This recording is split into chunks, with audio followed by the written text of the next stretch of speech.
Baik, selamat ketemu lagi dengan video Ibu kali ini.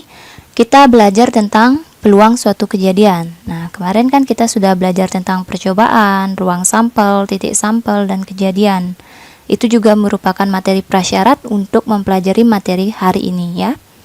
Jadi, peluang suatu kejadian itu nanti akan ada peluang kejadian, tentunya, ada frekuensi harapan, dan ada juga yang lain. Nah, kita pelajari satu-satu dulu ya. Jadi misalkan kita pelajari dulu tentang peluang kejadian ya. Kita belajar tentang peluang kejadian. Nah, mungkin kalian sudah pernah mempelajari atau pernah mendengar bahwa peluang kejadian itu memiliki rumus. Kalian bisa membaca halaman 111 ya. Di LKS ya.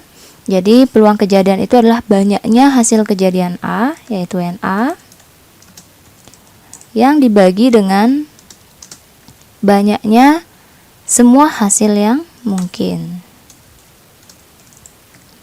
Nah, itu rumusnya ya. Jadi Ibu jelaskan dulu, nanti kalian bisa tahu peluang kejadian itu batasannya berapa gitu. Nah, misalkan A itu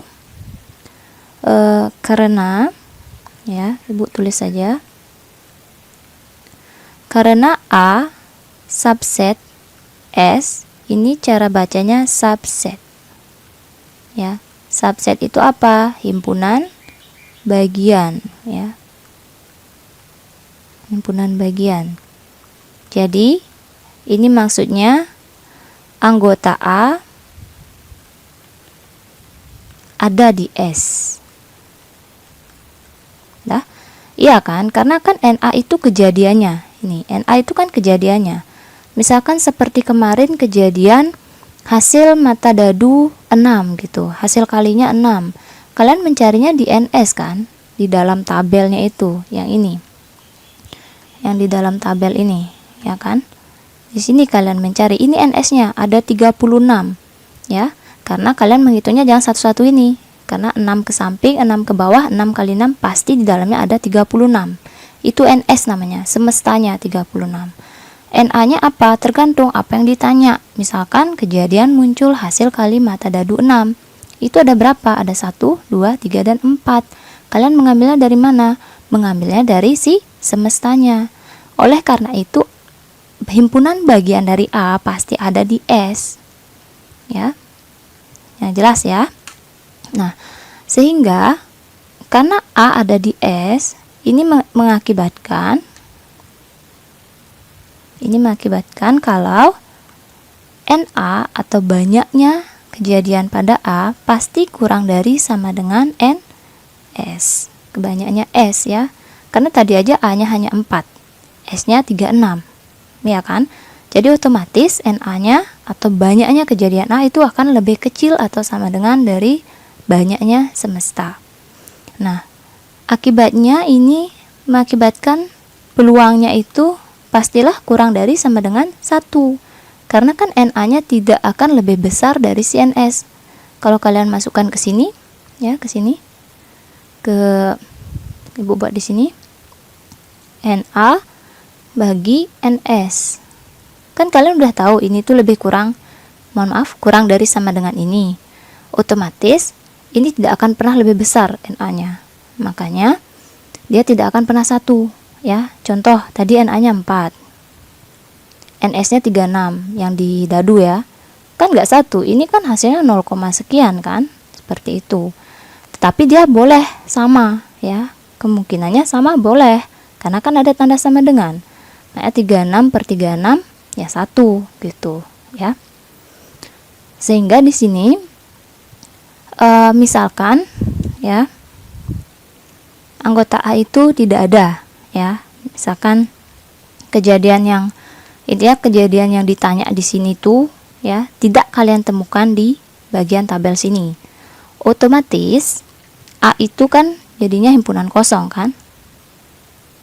A menjadi himpunan kosong. Ini himpunan kosong, lambang himpunan kosong. Maka A-nya kan 0. Otomatis banyak anggota A adalah 0.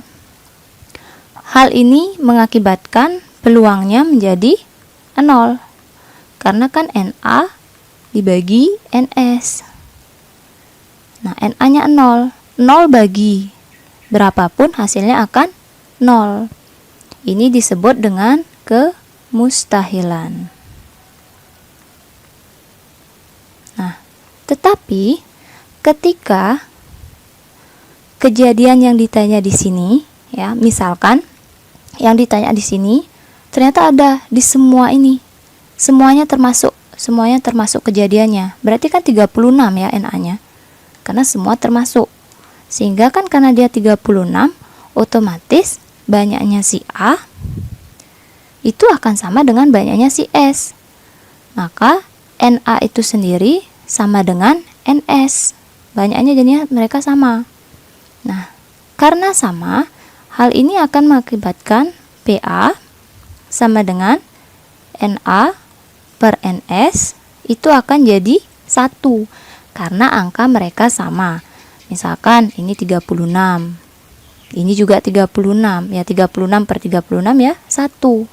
Itu disebut dengan kepastian. Nah, oleh karena itu, ketika kalian menentukan PA, itu hanya berkisar dia lebih dari sama dengan 0. Mohon maaf. Jadi PA itu lebih dari sama dengan 0 ya. Dan kurang dari sama dengan 1. Jadi ini kuncinya. Ketika kalian menentukan peluang, dia malah lebih dari 1 hasilnya, berarti kalian salah di sana ya. Contoh, Ibu akan berikan contoh dulu untuk memperkuat ya. Contoh nomor 1, sebuah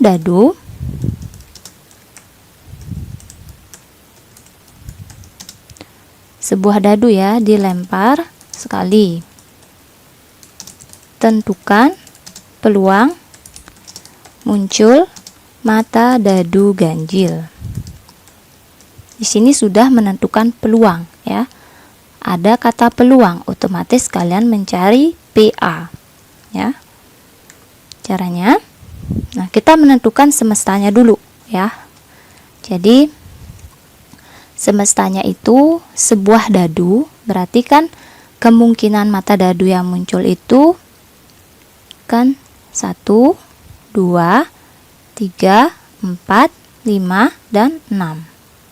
Karena di sini itu sebuah dadu. Nah, kemudian kita misalkan ya. Misal A itu kejadian yang diminta, yaitu apa? Muncul mata dadu ganjil ya. Jadi A-nya kita tulis kejadian muncul mata dadu ganjil.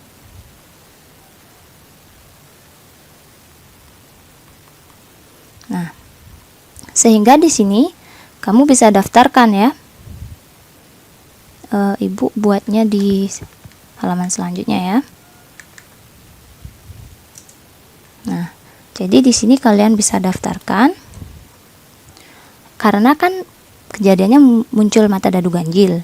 Kalian bisa lihat di sini dari 1, 2, 3, 4, 5, 6 yang ganjil itu hanya 1, 3, dan 5. Ya, hanya itu. Sehingga dari sini kalian memperoleh Na-nya, banyaknya kejadiannya adalah 3. Kemudian Ns-nya ada berapa? Kalian bisa lihat di sini. Setelah mendaftarkan S, Ns-nya ada 6 ternyata.